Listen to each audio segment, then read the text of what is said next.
Hello, everyone. How are you today? Is everyone awake? Having fun? All right, good, because I like to bring the energy. We don't like anyone who's asleep. We've got an amazing group of individuals here to talk about Web3, bridging the gaps in Web for all. I'm going to start with Zeneca. Why don't we get an introduction from you, sir?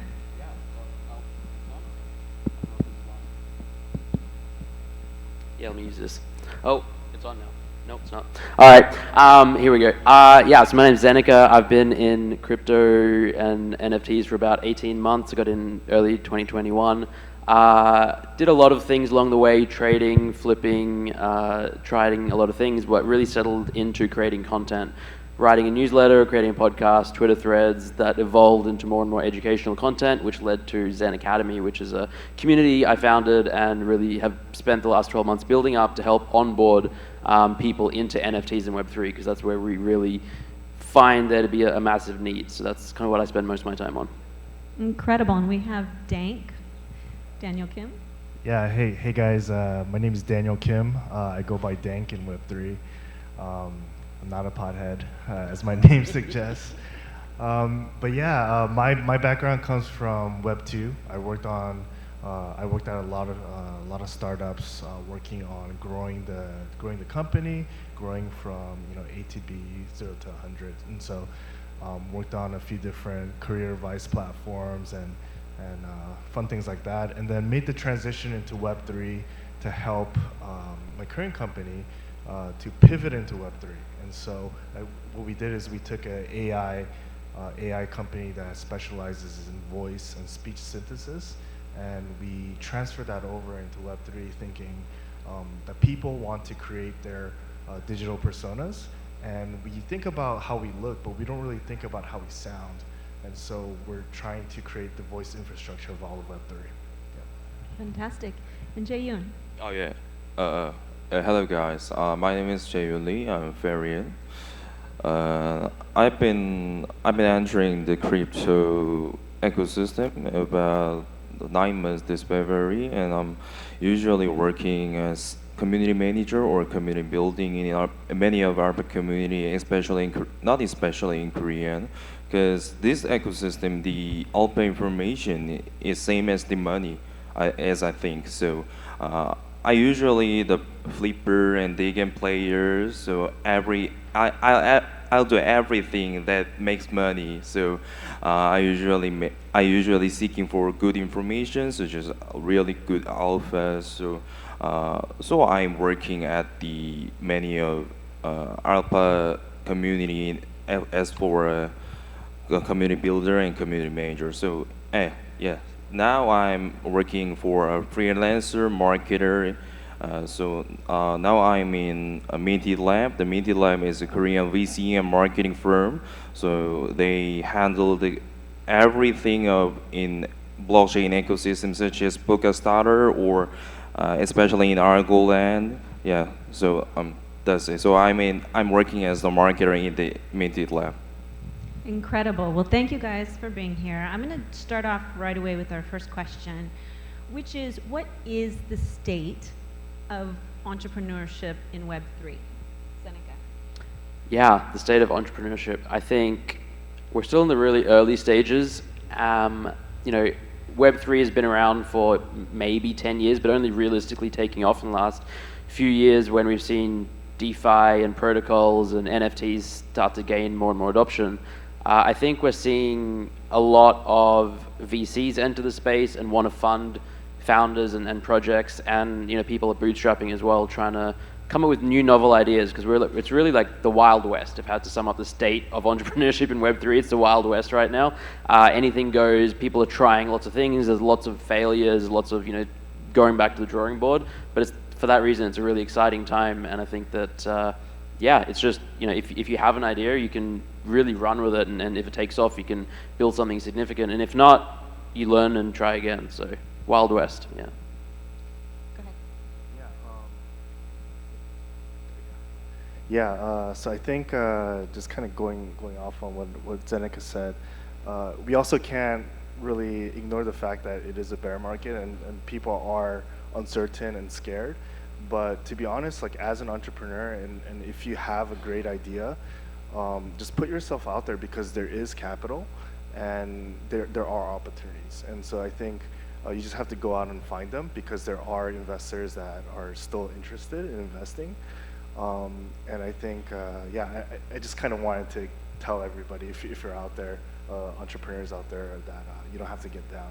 Because like even for me, I was actually really scared kind of coming into this market, but once I jumped into it and we launched some platforms earlier this month, it actually turned out to be quite successful. And so I think if you have a solid core product, then you're in good shape. For you, go ahead. I think the ecosystem of blockchain, or not especially the NFT, is a blue ocean, I think. So if you guys have any ideas that you have really confidence of your entrepreneur or your goods, so you have some good ideas, so you must to jump in blockchain ecosystem. So many people in the blockchain want to feel new, something new. As the young son yesterday said, many people want to feel something new, that same as the first day of school. Yeah, that's the right compression to me. So if you guys have any good ideas to makes the people for thrilled or something new, so you have to jump in the ecosystem. So yeah. And it's a beautiful ecosystem, of course. Let me ask you, when it comes to the difference between Web 2.0 and Web 3, what are the opportunities that come with it? A little bit more specifically, Seneca. I mean, I think one of the biggest differences is, I mean, community is a big buzzword in the space, but it allows individuals to have more ownership, more of a stake in anything in Web 3 than they could in Web 2. In Web 2, it was all about, in Web 1 and Web 0, so it was all about, companies, brands would build themselves up, and there'd be, company and customer or consumer or user. And now with Web 3, we have community member, owner, and people have more of a real stake in it. And I think one of the biggest opportunities is to build ecosystems in ways that are like mutually beneficial to a lot more people, and that maybe equalize or democratize wealth or power or information in a way that wasn't really possible in Web 2. And so that's why we're seeing things like the opportunities for creators to make money for themselves, or own a token in an ecosystem, or create content and get rewarded for it in a way that really isn't possible in Web 2 because the technology doesn't allow it. So I think this whole ownership layer is the biggest difference and the most powerful unlock in Web 3. Yeah, for sure. I think if you launch an NFT project, you have maybe 10,000 people that are kind of a part of the ownership, and you essentially have 10,000 investors that you kind of have to respond to. Whereas if you have a Web2 startup, maybe you have a few investors, a few angel investors, and you have a call every now and then, every quarter. So it's definitely, there's a lot more anxiety, I would say, kind of going into Web3. I think also the other part of it is it's a completely different space. When I was transitioning into Web3, I kind of had to take everything I learned in Web2 and just kind of throw it out the window and just learn from scratch. And I think it really is the Wild West in terms of the same rules no longer apply. And I think it's a lot of fun. It's super dynamic. And yeah, the world is changing really, and how business works. And yeah, it's been a lot of fun actually. And for you, Jayan? I think the most funny thing in Web3 is that everything project has their own community, and every members can be any host even more events, or we see, yeah, that will be the most fun thing I think in the Web3 community. Via Twitter Space or Discord, we see every people every people can be the host, the speaker. So that's why I'm in this stage. I think so too. So every community wants to get more people, but because they need to hand out the public the more specific plan or roadmap. So the public feels something new that I said. So yeah, the community is the best, I think, in the Web3. Yeah.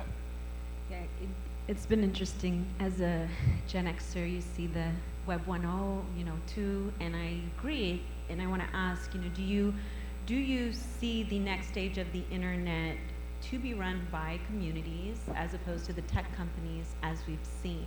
Is that okay? Yeah, basically. I think that communities aren't a new thing. Humans have been forming communities since the dawn of time. Online communities are not new. We've had online forums, Facebook groups, gaming clans and guilds, and communities have always existed. But now that you add the ownership layer, it allows communities to really form into these, like whether it's a DAO, it's an official thing, or it's a community with there's NFTs or fungible tokens. It allows them to sort of congregate or accumulate a lot more power or impact for whatever reason. And it could be creating like a gaming community or project. It could be for some social good or some social cause or some charitable thing. It could be for building a brand new social media platform, whatever it is. And I think that the new age, like Web 1 was read, you go on the internet, you can read web pages. Web 2 was read and write. You can now post your own blogs, you can go on social media, you can add content.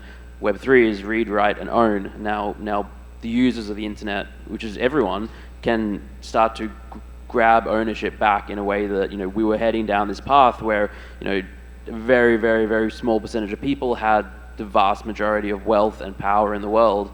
Not that Web 3 is going to fix that overnight or even ever, but I think it's going to lead us to a better future, which is a little more democratized and equal, hopefully. Yeah, absolutely. I mean, so how do you see it actually, as far as bridging the gaps, right, or closing the gap between entrepreneurs and innovation? I'm going to go to you, Dink. How do you see Web3 doing that?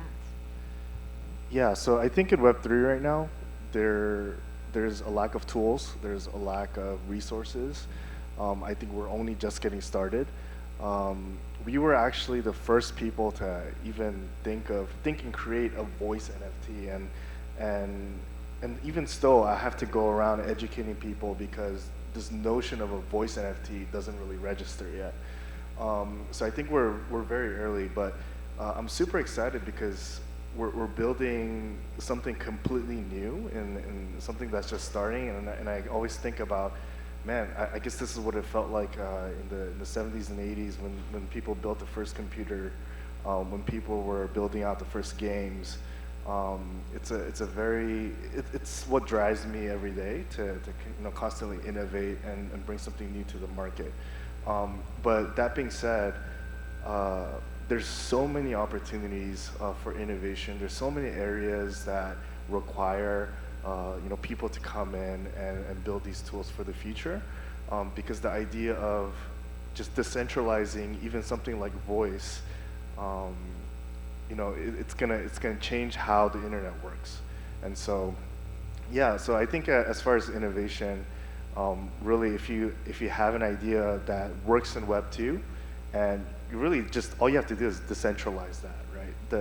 Just apply decentralization to something that works really well in Web 2, then right away you have a solid idea. It doesn't get any simpler than that. Can you give an example in which you've observed that? Yeah, I think even with the gaming, right? I think before gaming, let's take Blizzard. You have World of Warcraft. Really, World of Warcraft is first, and all they did was if you take that into blockchain gaming, all the assets, all the game items that are on the game, you can own them, and you're the only person that owns that item, right? It's unique to you, and so that notion of having digital ownership within the game is something is an example of why that works and how that works. I appreciate that. For you, how do you see innovation, closing the gap in so Closing. that Web3 is for all? I think the most to reduce the gap of the Web3 between the Web3 and Web2, there are many ways to, but I think the most effective way to reduce the gap between Web3 and Web2 is the famous companies is to entering the Web3, such as Prada, Gucci, or Adidas, Moncler, like that one. So even Starbucks, yeah.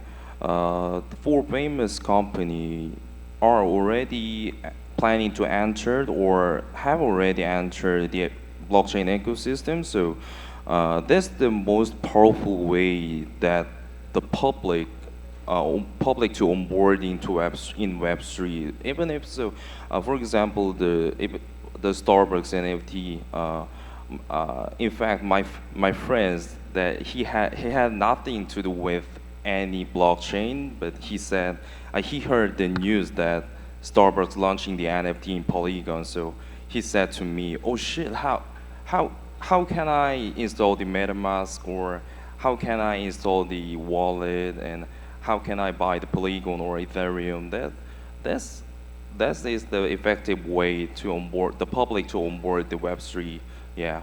So as I know, the Porsche, the Lamborghini is already entered the blockchain, and the following the Porsche and the Ford is planning to enter the blockchain NFT. So how did they success? How will they success, and how they handle the blockchain, and how they see the blockchain ecosystem is the success of their project is to reduce the gap between Web3 and Web2. So I think that. I love that you brought up these big names, big brands. Often you're a smaller entrepreneur. How can you really compete in Web3 against some of these larger dollars? And where would I start to start ramping up? Yeah, I think everybody here agrees that Zuck's metaverse kind of sucks. So I think Web2 doesn't really understand Web3, to be honest. Like I said earlier, I had to throw everything that I understood about Web2 just out the window, and Web2 hasn't done that yet. And I think you have to put time and effort to really understand the space. The culture is so different. Just the value on community, and obviously when you look at Web2 metrics, you don't really look at community, you don't look at engagement, you're only looking at conversion, whereas Web3, there's so many intangibles, there's so many things that you can't really quantify.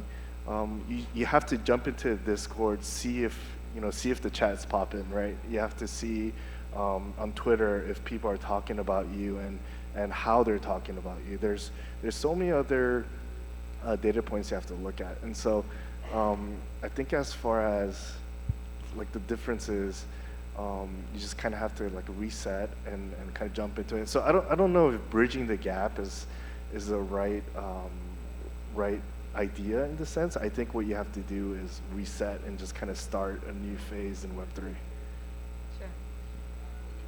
You can either go on that or speak more to how an entrepreneur getting in the game can go up against some of these larger brands.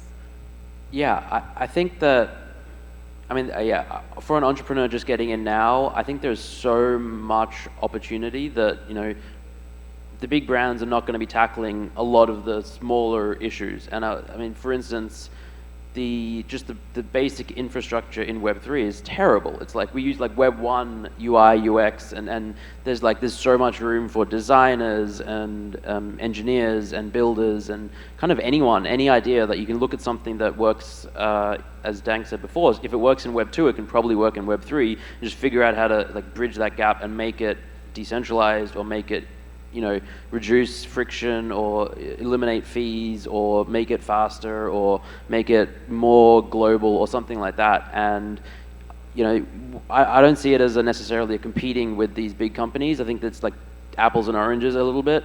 And I think that by nature of Web3 and the fact that, for something to be like a Web3 platform, it has to be decentralized, it has to be, improving on Web2, hopefully. If a Web2 company comes in and like comes guns blazing with all this money and resources and tries and builds something, but it's just like another version of Web2, then it's just not going to work. Someone will come out with something that like gets like when there's race to zero for when it comes to fees and transaction speeds, and the fastest protocol will win and the lowest fees will win. So if a Web2 giant comes out and builds like the best decentralized platform, that's great because everyone wins. And if they try to build something that's like a closed garden or a closed wall, like that's not decentralized, they're just not going to win because someone else will come along and build something that's decentralized. So, yeah. Did you want to say anything to that? Did you want to say anything to that?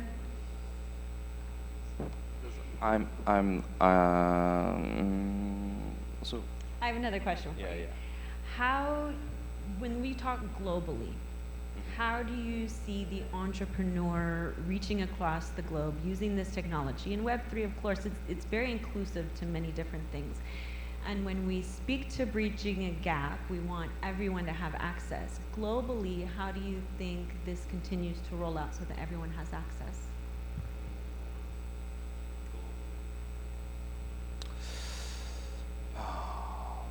It's really difficult questions to me, but because I'm just a community builder also. But I think to see the globally, the many people have to enter the NFT ecosystem, not NFT blockchain ecosystem. So.